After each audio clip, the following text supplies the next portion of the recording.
Hey everybody, Super Day Man here again. This is for people that feel like prisoners on the inside and out, and for people that may be in prison cells or been in prison or prison on the inside with their lives and don't feel free on the inside.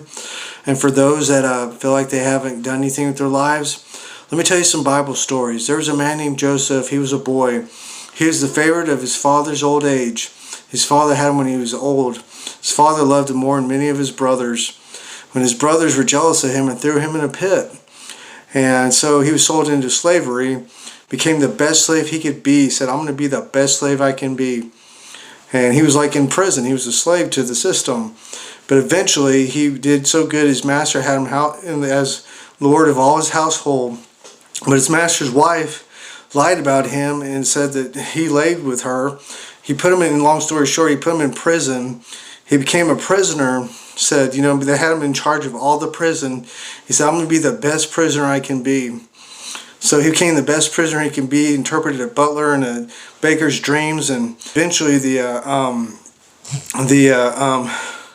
Pharaoh needed a dream interpreted. The Pharaoh was like in charge over everything, all the land.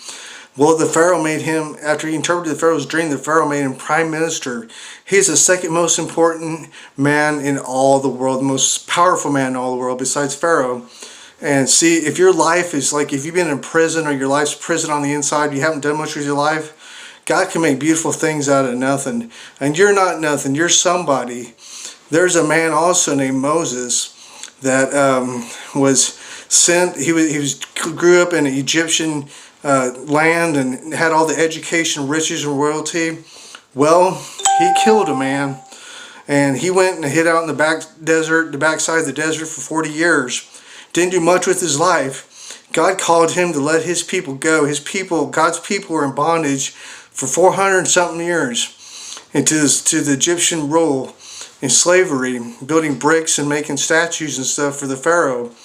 Well, God said, let my people go. I don't know who this is for. God's saying, I'm going to let you go. I'm going to let my people go.